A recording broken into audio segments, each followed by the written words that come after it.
Hi guys, welcome back to my channel. Happy New Year! It is officially 2020 and this is my first video of the year. It is the video that I promised. It is an update or maybe part 2 of the cleaning process for my vintage Chanel classic flap in the black lambskin with the silver hardware. This is a 20-year-old bag that I purchased pre-loved off of Fashion File, and I was super happy with the condition, the quality, the leather, the structure of the bag, and the price. I purchased this for under $3,500, you guys know if you watched my original review video.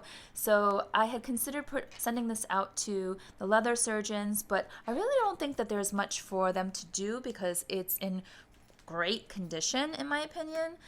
There were just a few scuffs and little marks and scratches that I thought maybe if I used a hydration product that it would help moisturize the bag and kind of rub those out. And I certainly wanted to do the antibacterial cleanse because who knows where this bag has been, and I just really wanted that peace of mind that it was pretty germ-free. So if you watched my previous video, you know that I went ahead and I used the antibacterial cleanse from the Handbag Spa, and it worked pretty well. I can give you a very positive update on this one to say that it cleaned my bag. It feels cleaner for sure. It did not damage or tamper with the softness of the leather, the look of the leather, the smell, nothing. It was basically the same bag, just cleaner, and gave me peace of mind. So I'm very happy with this product. When you apply it, the bag looks shinier and wet, but which I actually like. The shiny look was really pretty. But then quickly it goes back to, its normal self. So this, yes, I do recommend. I think it's sensitive enough for delicate lambskin and it worked just fine. However, this is where the story takes a bit of a turn and why I wanted to make this video for you guys today. I had promised a part 2 video where I would show the cleaning process using, or not the cleaning process, the hydration process using this one. And I did film it, but there was a reaction, meaning my leather reacted poorly to this. So instead of just showing you a boring video of me massaging and rubbing the product in, pretty much identical to the way I did the first product, I thought I would just jump to this video to share some do's and don'ts, the lessons learned, and some tips because I did reach out to the Handbag Spa to let them know what had happened after using this, and I let them know what I did to remedy it.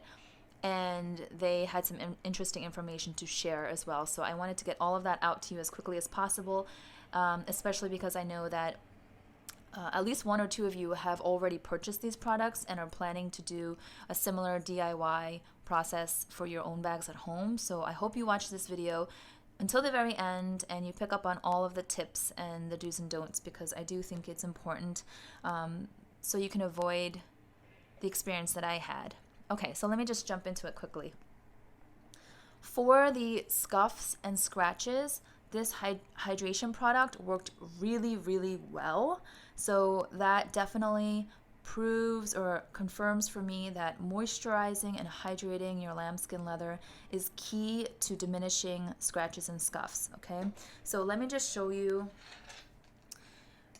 where I have the most visible wear on my bag. It is here. It's from the zipper pull, kind of pressing in when you close the flap, and on this side as well. So from this little dangly piece, if it was left like so and then closed or stored that way on either end, that's what caused the marks and indentation. And I don't, obviously from the previous owner. But if you watched my original review video of this bag and also my last video of the antibacterial cleanse process, you may have seen or noticed that the indentations were a little bit deeper and a little bit more marked than they look now. I didn't expect really much to happen with the Pure Hydrate product here, but when I sprayed it and rubbed it in, I noticed immediately that the leather kind of puffed back out where it was indented, and now it's definitely more even. There isn't like this, sort of like the bumpiness and the indentation as deep, and yeah, it's really flat to the touch. there's just only like little tiny kind of like pock marks. So maybe not noticeable to you guys, but to me for sure, I notice a difference here, a substantial, I guess I shouldn't say substantial, but a noticeable difference in the indentations. I feel like it has improved quite a bit. And then there were some scuffs and scratches along here that are basically gone. So, oh, and then there was, if you go back to the other videos, you'll see there was kind of like a thick scuff going down this way. And you can still kind of see a shadow of it, but for the most part, it has disappeared, and that's thanks to the product. So as I hydrated and moisturized the bag, I could definitely see it was doing its job and removing the scuffs, or kind of, rubbing away the scuffs and scratches. So yeah, if you have a lambskin bag and you have a very noticeable or annoying scratch or scuff that you really want to get away, and just rubbing your natural oils from your hands hasn't worked, I do think that this product is effective and it is worth it. But here's the caveat. I suggest that you use it as a spot spray versus using it on your entire bag, because like I said, it made my bag super dull and matte. And I think you have to just be really conservative with this product. I thought I was, but I think you have to be even more conservative and not spray so much on the leather, because I guess an unintended consequence is that it removes the shine. Yeah, so I reached out to the Handbag Spa and I let them know what happened. I showed them the before and after photos, and they asked me how soon after did I apply the Pure Hydrate product after the antibacterial cleanse. And I said it was approximately half an hour after, and the bag was pretty much completely dry. They said it's best to wait 24 hours, a full 24 hours, in between products. So let's say you do the antibacterial cleanse, you wait a full 24-hour day, and then you move on to the next product, and so on. They said the only one that is safe to apply right after is the Protect, the Dermo Protect, or any kind of protector type product. So that was good to know. It did not come in any of the instructions. It doesn't say anything on the bottles. For this one, it just says allow to dry. It doesn't say allow to dry for 24 hours. It's not specific. So if I can make a suggestion to the Handbag Spa, I would say just a little bit more detail and specificity on the instructions would probably be very helpful, so that this doesn't happen. And I don't know, honestly, I don't know if that is the reason why my bag turned matte. That could be one of the reasons. It may have attributed to it. But like I said, I saw a number of posts where people complained that their bag lost its shine and polish too after using different products and after sending it out to professional cleaners. So I don't know. So here's the most important part. If this happens to you, what I did is that I took a hairdryer and I carefully dried my bag. This was 24 hours after I had done these two. It was the next day. So it was like the evening of New Year's Day. I dried the bag because the bag, you guys, not only was it dull and matte, but it was sticky. It smelled sugary, sweet, syrupy. The chains were sticky. I was not pleased. So I saw online somewhere that a hairdryer might actually restore the balance of the bag if it's too moist or too hydrated. So I did it. And I don't know, I did it for maybe 5-10 minutes max. And as I was doing it, I could actually see the shine coming back. So it definitely worked for sure. Thank goodness. And my bag has some of its shine back. Not 100%. But I'm very confident that it will get a nice sheen over time, just because it's leather and that happens naturally. And as I use it, believe it or not, I have not taken this bag out yet, so I need to start using it. And when I start using it, again, the natural oils from my hands and just from using it and opening and closing it, I think will make it get shinier and more polished. So I'm happy that it turned out the way it turned out.